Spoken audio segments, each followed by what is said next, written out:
Assalamualaikum warahmatullahi wabarakatuh. Perkenalkan kami dari kelompok 5 ingin mempresentasikan hasil laporan kami. Sebelumnya saya di sini akan memperkenalkan anggota saya terlebih dahulu. Saya sendiri Susanita Permatasari. Dengan saya Bayu Urip Pandiangan. Baik, di sini saya akan menjelaskan tentang perancangan dan implementasi situs web pada aplikasi Webstock. Selanjutnya, di overview, kita di sini bisa melihat dan saya akan menjelaskan tentang judul, identifikasi, rumusan, batasan, metode pengembangan sistem berjalan, sistem usulan, use case diagram, activity diagram, sequence diagram, dan class diagram. Untuk yang pertama itu rumusan masalah. Rumusan masalah di penelitian ini adalah keterbatasan kinerja perusahaan. Perusahaan mungkin menghadapi tantangan dalam meningkatkan kinerjanya dan mencapai tujuan bisnisnya. Yang kedua itu adalah kesulitan dalam perancangan dan implementasi. Perusahaan mungkin kesulitan dalam merancang dan mengimplementasikan website dan aplikasi website yang efektif untuk mendukung operasi dan pertumbuhan bisnisnya. Yang ketiga itu keterbatasan pengetahuan pelanggan. Pelanggan mungkin tidak memiliki pengetahuan yang cukup tentang informasi perusahaan, produk, atau layanan yang ditawarkan oleh perusahaan tersebut. Selanjutnya, rumusan masalah. Yang pertama itu bagaimana manfaat perancangan website sebagai sarana untuk meningkatkan kinerja perusahaan. Yang kedua adalah bagaimana membuat rancangan dan implementasi website yang menarik dan mudah dikelola oleh perusahaan. Dan yang ketiga adalah bagaimana membuat pembeli atau pelanggan mengetahui adanya informasi usaha dagang pada website usaha dagang Manggido Manado. Yang ketiga itu adalah batasan masalah pada penelitian. Yang pertama itu fokus pada perancangan dan implementasi website. Yang kedua, meningkatkan kinerja perusahaan melalui penggunaan teknologi digital. Yang ketiga, tidak membahas strategi pemasaran.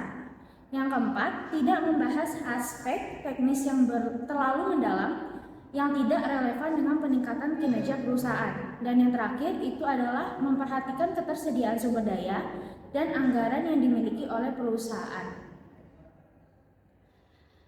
Yang selanjutnya adalah metode pengembangan sistem.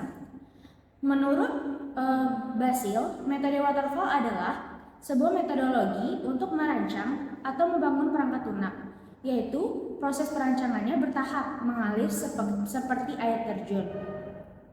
Metode ini dilakukan dengan pendekatan yang sistematis, mulai dari tahap kebutuhan, lalu menuju tahap analisis, desain, coding, dan maintenance. Langkah demi langkah yang dilalui harus diselesaikan satu persatu. Oleh karena itu, disebut waterfall atau air terjun. Selanjutnya, sistem berjalan. Prosedur sistem berjalan adalah suatu proses atau langkah-langkah yang menunjukkan perjalanan pada suatu sistem atau proses keluar masuknya berkas. Yang pertama adalah prosedur barang masuk. Hitunglah kuantiti barang yang masuk, pencatatan detail penerimaan, verifikasi kuantiti sesuai dengan detail penerimaan, dan memastikan bahwa proses barang masuk sesuai dengan spesifikasi yang telah ditetapkan. Yang kedua itu adalah proses barang keluar. Pencatatan detail barang keluar, tanggal dan keterangan barang, kapan dan barang itu keluar. Yang terakhir adalah laporan stok. Setelah diketahui jumlah barang yang masuk dan keluar, lalu hitunglah dan totalkan sehingga outputnya itu menjadi sebuah laporan. Selanjutnya, sistem usulan. Sistem yang diusulkan ini memiliki beberapa tahapan atau prosedur dalam pelaksanaan operasional sistem. Adapun tahapan atau prosedur yang diusulkan, penulis terdiri dari pertama, login. User melakukan login dengan memasukkan email dan password. Jika berhasil, user masuk ke menu utama, yaitu pengecekan stok barang. User melakukan pengecekan stok barang terlebih dahulu sebelum mengupdate stok barang yang akan masuk nanti. Yang ketiga, stok barang masuk. User menghitung dan mengupdate stok yang masuk dan mengupdate pada menu barang masuk. Yang keempat, stok barang keluar. User mengupdate kapan barang tersebut keluar dan menu barang keluar. Dan yang terakhir adalah tabel stok. Setelah semua terupdate, lalu download menu tabel stok. Selanjutnya use case diagram. Diagram kasus pengguna atau use case diagram adalah tipe diagram dalam UML atau Unified Modeling Language yang digunakan untuk menggambarkan interaksi antara aktor atau pengguna sistem lain yang berinteraksi dengan sistem dan fungsionalitas sistem. Use case diagram memberikan gambaran tingkat tinggi tentang fungsionalitas sistem dari sudut pandang pengguna. Adapun tabel yang bisa kita lihat di sini, ini adalah gambaran use case stock of name kami, yaitu seperti admin gudang bisa menginput data space part atau melakukan log transaksi, dan begitu juga input stock of name bisa juga melakukan backup stok, input adjustment, dan mencetak tabel. Bisa juga dari input stock of name itu menjadi update stock. Habis itu semua bisa mencetak laporan stock of name. Selanjutnya activity diagram. Activity diagram adalah salah satu jenis diagram yang digunakan dalam permodelan proses dalam analisis dan perancangan sistem informasi. Diagram ini adalah bagian dari UML juga, Unified Modeling Language juga, yang digunakan untuk menggambarkan alur kerja atau urutan aktivitas dalam suatu proses atau aktivitas bisnis. Seperti dengan artinya itu adalah alur kerja atau urutan aktivitas, berarti kita bisa lihat dari admin gudang itu start atau login, bisa melakukan login akun dan proses login yang masuk ke sistem informasi. Habis itu backup data dan balik lagi ke stok barang. Habis stok barang di admin gudang, kita bisa hitung fisik stok dan cek data stok. Habis itu cetak tabel, input data, dan update data.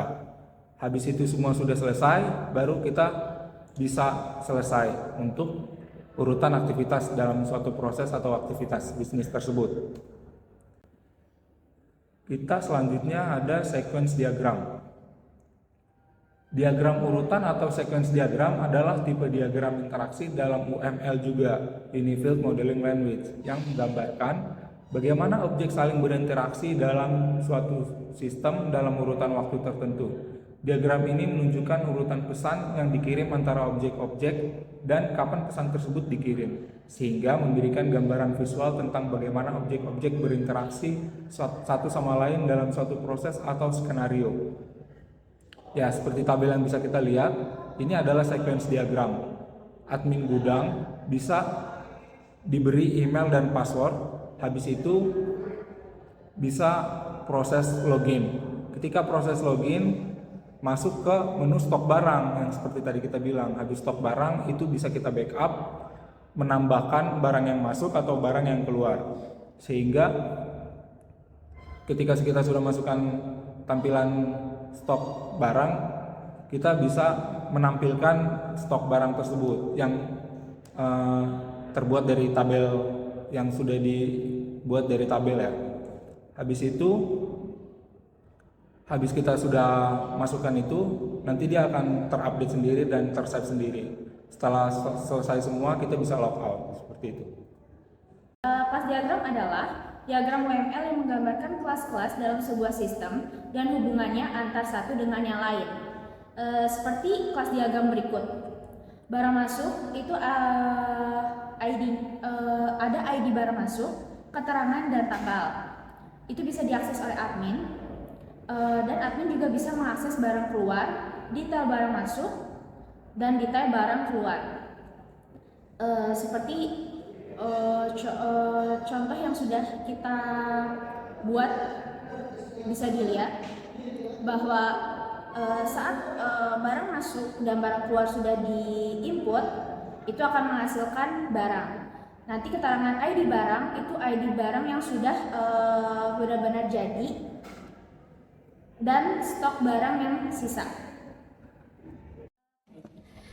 Selanjutnya adalah implementasi aplikasi. Yang pertama itu adalah login. Pada halaman login ini, menu yang digunakan karyawan login ke dalam sistem stock of name yang telah dibuat itu menggunakan email dan password.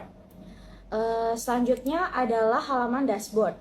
Pada interface dashboard ini merupakan halaman yang dapat melihat data user yang tersedia dan juga berguna untuk membantu user untuk membuat keputusan secara cepat sehingga dapat mempermudah admin atau karyawan bekerja secara efektif. Yang ketiga adalah barang masuk. Pada interface ini, halaman yang berguna untuk menambah data dengan memasukkan nama, stok, brand barang, dan info barang lainnya. Yang terakhir adalah barang keluar. Pada halaman ini ialah halaman yang berguna untuk mencatat transaksi keluar, inventory toko, dan bengkel. Baiklah, terima kasih. Untuk presentasi kali ini kita selesaikan dengan mengucapkan Assalamualaikum warahmatullahi wabarakatuh.